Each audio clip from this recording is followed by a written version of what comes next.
সিরাজগঞ্জে 4 দিন ধরে বন্ধ এলব্রার্স এনার্জি সিএনজি পাম্প, ফলে বিপাকে পড়েছেন যানবাহন চালকরা। বর্তমান পরিস্থিতি জানাতে যুক্ত হচ্ছেন সহকর্মী সাজিরুল সঞ্চয়। আমরা সরাসরি চলে যাচ্ছি তার কাছে। সঞ্চয়, আসলে গ্যাস পাম্প বন্ধ হওয়াতে অবশ্যই চালক সহ কিন্তু যাত্রীরা কিন্তু ভোগান্তির মধ্যে পড়েছে। কেমন দেখছেন সেখানকার সার্বিক অবস্থা? প্রশাসনের দিক থেকে কোনো তৎপর কোনো সিদ্ধান্ত নেওয়া হয়েছে কিনা, সার্বিক পরিস্থিতি আমাদের জানাবেন।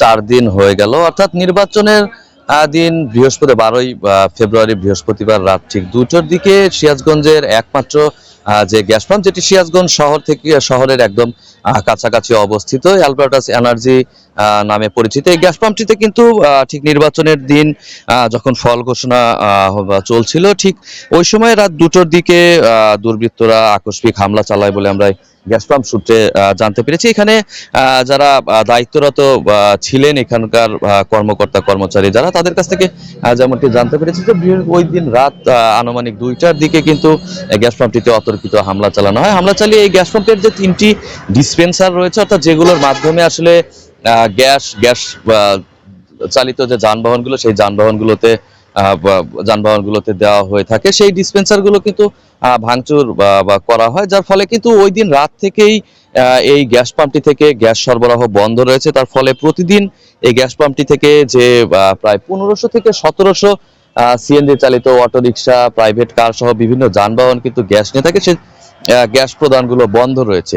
যার ফলে কিন্তু সিরাজগঞ্জ শহর সহ আশপাশের উপজেলাগুলোতে যে যানবাহন চালকেরা রয়েছেন, তারা যেমন ভোগান্তিতে রয়েছেন, পাশাপাশি যাত্রীরাও কিন্তু একটি ভোগান্তিতে রয়েছে। আমরা সিএনজি অটোরিকশা চালক যারা রয়েছে তাদের কাছ থেকে যেমনটি জানতে পেরেছি, এই মুহূর্তে কিন্তু এই অঞ্চলের যারা সিএনজি অটোরিকশা সহ অন্যান্য গ্যাস চালিত যানবাহনের চালক রয়েছে, তাদেরকে কিন্তু গ্যাস সরবরাহ সংগ্রহ করার জন্য সিরাজগঞ্জের শাহজাদপুর উপজেলা অথবা পার্শ্ববর্তী জেলা বগুড়ায় যেতে হচ্ছে, যেখান থেকে আসলে তারা গ্যাস সংগ্রহ করছেন।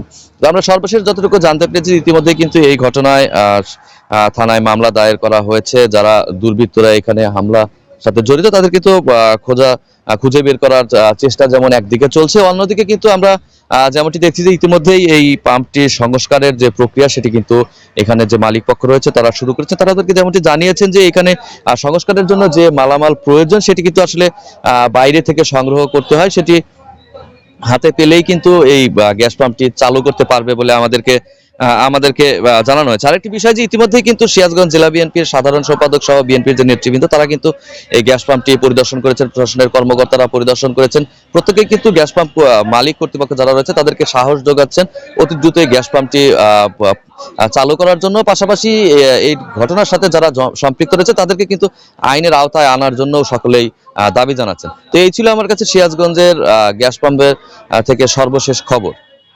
সঞ্চয়, আপনাকে ধন্যবাদ।